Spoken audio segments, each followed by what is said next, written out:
Are you or someone you know stuck in a cycle of self-medicating, some kind of uncomfortable feeling, or maybe even an underlying mental health problem? Well, if so, this video is made especially for you.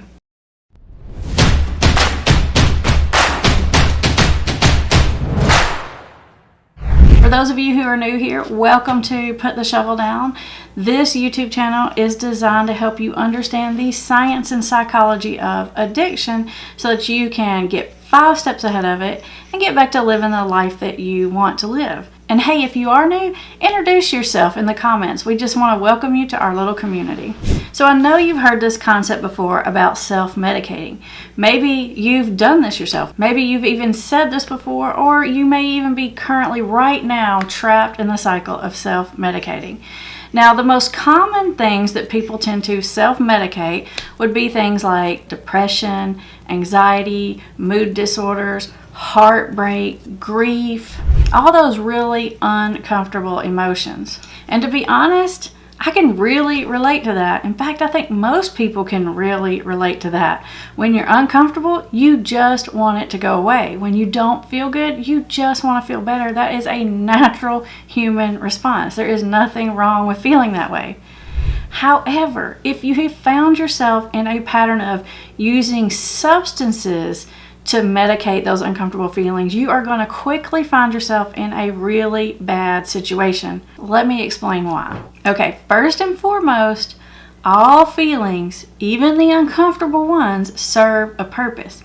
It's like your body's warning system. Just like you have a physical pain response that is there for a purpose. It's there to tell you, hey, you're hurt somewhere, get some attention, or take your hand off the stove, or your leg is broken. You need that kind of warning system in order to be able to keep yourself safe and take care of yourself. Well, the uncomfortable emotions are also a warning system. It's like emotional pain. It is there to tell you something. Sadness serves a purpose. Sadness makes us withdraw inside of ourselves, really sort of step back from our everyday life, reflect on what's going on, because maybe there's something happening in our life that shouldn't be. And we need to stop moving forward for a period of time so we can figure that out. Even shame and guilt, those really nasty emotions, right? Even those serve a purpose. They're there to tell us when we've done something that's not consistent with our value system. We kind of feel bad about ourselves because we're acting in a way that we kind of know inside we really shouldn't be acting. It's kind of like your moral compass, and that feeling is there to keep us on track and acting with integrity. Now, I know you could be thinking, okay, Amber, but what if you have like an anxiety disorder or a mood disorder where you have this big feeling that's not just a feeling that's trying to tell you something, but it's a full out disorder and it won't stop, like a serious anxiety disorder? Well, here's the deal. Even in those situations, you've got to remember that that signal that you're just trying to turn off and make go away, it's still there to tell you something. It's there to tell you something is broken, like if your leg were broken. And if you use substances to cover it up, then you're actually in jeopardy of causing a lot more harm. And I'll explain in a minute, you are going to make it worse. Using substances only ever make these uncomfortable feelings worse. I'm going to come back to that in just 1 second. Let's say you're hiking through the woods and you fall and you break your ankle. Now, in a temporary situation, you may have to do something that helps you get through that, and you may have to walk on that for a little while, and you may need medicine for that to help you get to safety, or maybe even get to a hospital and get some help for your broken ankle. But what would not be helpful is if you just took a bunch of pain medicine and then kept walking on your broken ankle. And then when it hurt, you just took more pain medicine and you kept walking on your broken ankle. You're already starting to imagine the kind of damage and destruction that's going to cause. Your ankle is going to be completely busted. Because yes, the pain medicine takes care of the symptom, but does not fix the problem. And when we just keep trying to push forward, even though something's broken or there's a problem, it tends to make it worse and worse and worse. Now this next reason, this one might be the most important reason why self-medicating is just really kind of like a bad idea. Now people can self-medicate with all kinds of substances. These right here are the top 2 substances that people tend to self-medicate with, but you can swap those out and put any other addictive substance in there as well.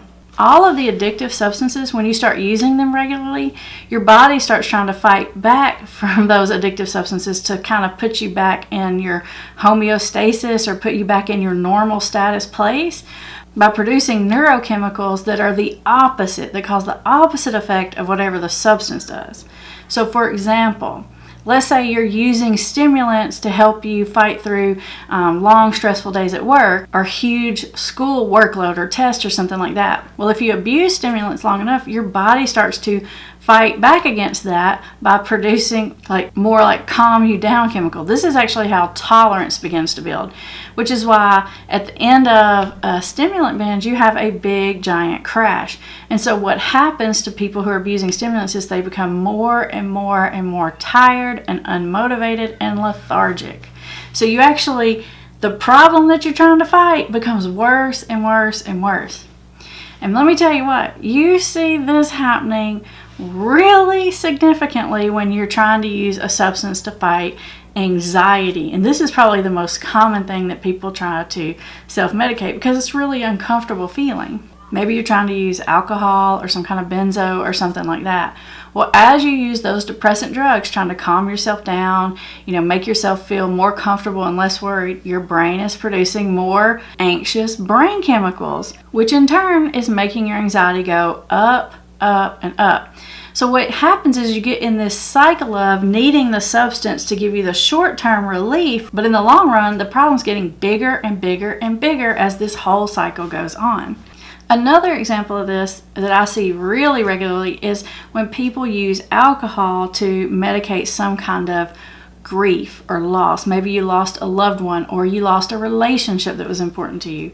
That feeling of heartbreak is excruciating. I don't want to minimize it in any kind of way, but the surefire way to make sure you do not get over a heartbreak, grief, loss, whatever, is to be drinking in order to make that happen.